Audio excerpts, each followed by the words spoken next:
hours of community coverage. From KHQ Local News, this is the 630 with Sean Owsley.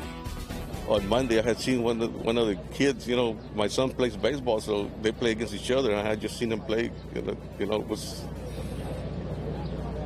And now, do you make sense of this?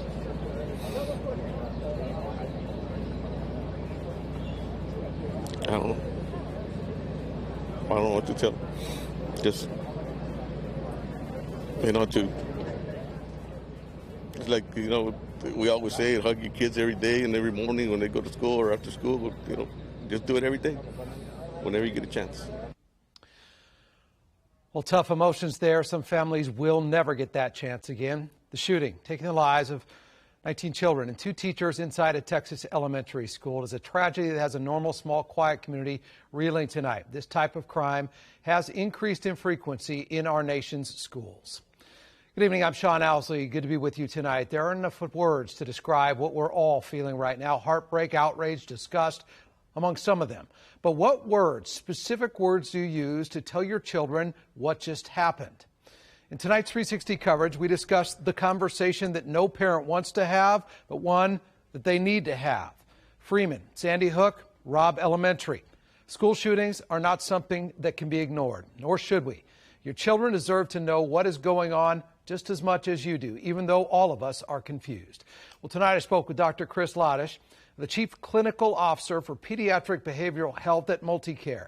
This is an important interview that everyone truly needs to hear, a need for guiding horribly hard conversations about the tragedy in Texas. Tonight, in depth on the delicate but absolutely necessary conversation you're having right now at home. What, first of all, do you want parents and young children that are listening to this interview to think about, to know tonight?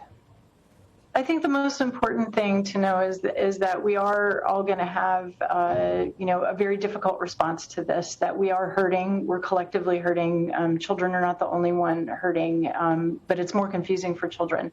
And so I think making a safe place for our feelings, expecting and acknowledging that there are feelings there, and then depending on the age of the child, to take it in sound bites and to make a safe place to talk about this. I think we need to resist the urge to make it all okay. It's not okay. It's absolutely not okay.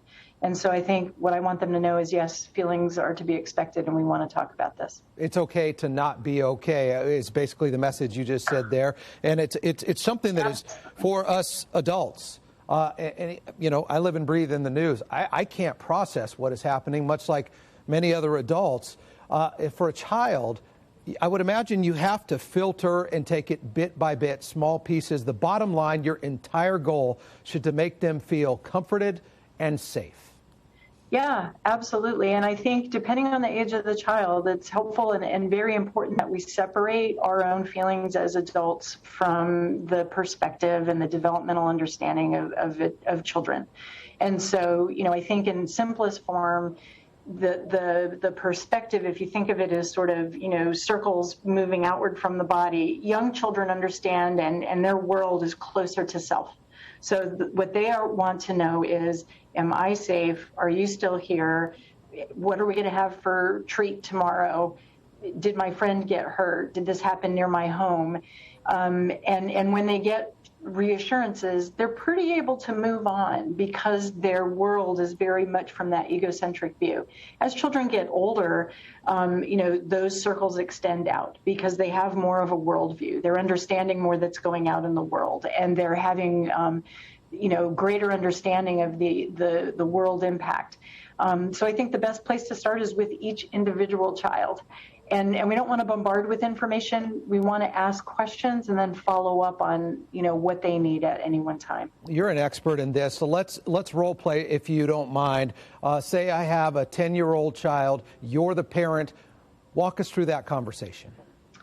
So I'd probably say something like, hey, Johnny, there was something big that happened today in the world. I'm wondering if you heard anything about it. Have you heard anything about something really tragic that happened at one of the schools?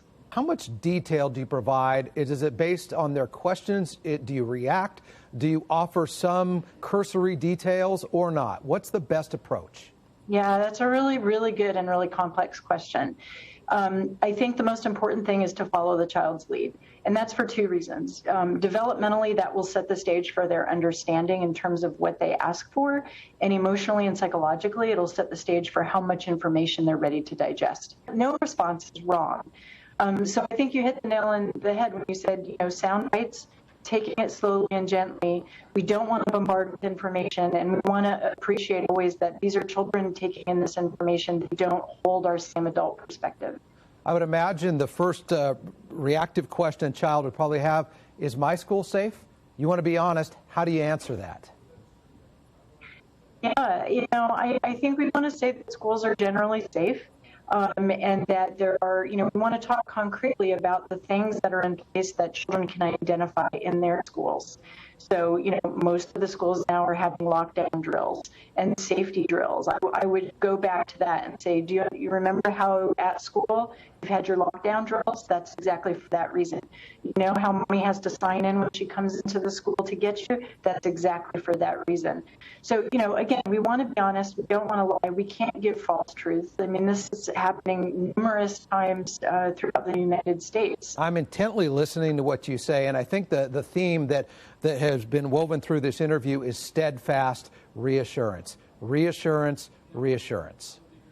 Absolutely. And reassure about what you can, right? I mean, again, kids remember, and if we tell something that's not entirely true, they'll remember that as well. So I think kids appreciate being truthful.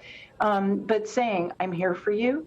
These are the things that we're doing. You can ask me questions, and I promise that I'll give you the information that I have, or we'll find out together. I'm always available to talk about the questions you have. And then also, arming our kids with action steps. For little kids, that may be, how do I process my feelings? Maybe let's draw a picture. Would you like to put, a picture in the window and a show of solidarity for the families in Uvalde? With older children, it may be, do you want to join, a meeting or a community meeting or a march around gun violence and protecting children? Letting it be an ongoing conversation, not just a one-time conversation, and then just continuing to check in. Well, Dr. Ladish, your expertise and your insight, I can't thank you enough for sharing your time. It's exactly what parents and children need to hear tonight. I'm going to give you the final word, your final message to parents that are struggling. What do you say to them as you have studied this, you have been immersed in this? What is your message to the parents tonight? I think that my hearts go out to all parents tonight. I mean, I think these are some of the hardest conversations and the hardest things that we have to address, is talking about tragedies happening in the world, and they do happen. I think continuing to bring this close to home, hold on tight to your kids, listen to their feelings, and walk through this hand in hand together. Hopefully our interview helps just a little bit. Tonight, also this new video coming in a short time ago, Growing Memorial, people delivering flowers outside of Robb Elementary School in Uvalde. Community banding together in mourning, remembering the fallen, holding their loved ones so much closer tonight. For more of tonight's 360 coverage, along with the entire interview with Dr. Ladish, just look for the 630 section on KHQ.com. Big Six headlines tonight, starting in Buffalo, where police paid their respects to a retired officer who died in that shootout with a gunman who walked into a grocery store and opened fire, killing 10 people, injuring 3 others. Although he was retired, Officer Aaron Salter, Jr. received full line-of-duty death honors by the City of Buffalo and the Buffalo Police Department. Officer Salter was working as a security guard at Tops Friendly Market grocery store the day of the racially motivated attack. While 10 people tragically died, it is clear, and officers say this, that Officer Salter's heroic actions saved lives that day. He was more than just a security guard. He was in the customer service business. On May 14th, Aaron was doing just that, customer service. By helping one of the victims with her groceries outside, when the purest form of evil revealed itself yet again in another act of senseless gun violence, Aaron was in a complete defensive position, but was able to make it back into the store to warn others and find a position of cover where he was able to take action. Aaron bravely fought evil that day. This fight allowed numerous customers precious seconds to run through the cash register lanes towards the back of the store while Aaron remained up front fighting. That act of bravery led to his ultimate demise. Now, Salter did shoot the gunman multiple times before being shot, fatally wounded himself. As for the shooter, the 18-year-old has been indicted on first-degree murder charges. He is also now facing domestic terrorism charges as well.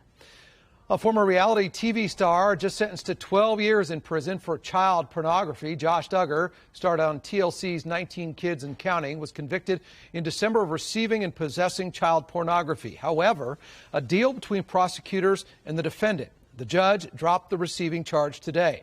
TLC canceled 19 Kids and Counting in 2015 after allegations of sexual misconduct against Duggar first surfaced.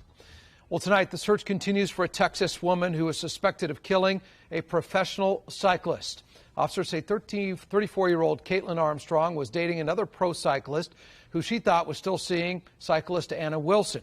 Officers believe Armstrong shot and killed Wilson out of jealousy and rage while she was in town for a race. Now, U.S. Marshals say it is a race against time. From the time that we requested for assistance, I mean, you're looking at probably 5 days have lapsed. Change your hair color, maybe change your hairstyle, maybe cut it shorter. You always see that when you have some type of, violent case like this where they had time, right? Officers believe she is still in the Austin area, but it may not stay that way. Right now, they are also looking for a 2012 black Jeep Grand Cherokee. Well, the war in Ukraine now entering its 4th month, with the Russian military now pushing to encircle a key eastern area of the country in an assault that could define this phase of the war. But the Ukrainians say they are holding on. They're even planning a counteroffensive thanks to new weaponry shipments from the U.S., part of that $40 billion aid package approved by Congress last week. Meantime, the economic battle heating up as well. Russia's naval blockade of Ukrainian ports has bottled up 20 million tons of grain destined for global markets. In response, food prices skyrocketing. Unless something changes soon, they're going to continue to rise. Russia is now hoarding its own food exports as a form of blackmail. This is using hunger and grain to wield power. Well, the UN estimates about 400 million people worldwide depend on food exports directly from Ukraine. I took a pretty good shot to the face, to the eye. Actor Johnny Depp back on the witness stand in the defamation trial against his ex-wife Amber Heard as the trial enters its 6th and final week. Depp's $50 million defamation suit, countered by Heard's $100 million claim, comes after the actress wrote a 2018 op-ed in the Washington Post about surviving domestic abuse, but she never mentioned Depp by name. Today, Depp was asked to address prior testimony from Heard regarding a rumor that he had pushed former girlfriend Kate Moss down a set of stairs. Miss Heard took the story and turned it into a very ugly incident, all in her mind. There was never a moment where I pushed Kate down any set of stairs, yet she's spewed this 3 times before. Closing argument set for Friday. The jury will begin deliberations that very same day. Well, after a 2-year hiatus, Fleet Week returning to the Big Apple, New York City. More than 2,000 sailors will flood New York City for this week-long event. Thousands of visitors having the opportunity to tour the ships firsthand, observe military demonstrations. After the 2-year layoff, civilians will finally get the chance to say thank you to those in uniform in person. Ship tours start tomorrow, run through Memorial Day. Still much more to come tonight here on the 630. A little boy crediting his time in the Boy Scouts for helping him fight off a confrontation with a black bear that made its way into his tent. What he had to say about the surprising visitor. Plus, help is on the way for American families thanks to our friends overseas. The care package from Germany, a much-needed lifeline for parents of young children across the country. Well, we had a shot to make it to 70 degrees today, but the clouds kept that from happening. Not the case tomorrow, looking like the warmest day of the year, but it's not all warmth and sunshine. That forecast coming up in just a few minutes. First, a daring deep-sea rescue caught on camera that you will see. Don't go anywhere. That story, the details of it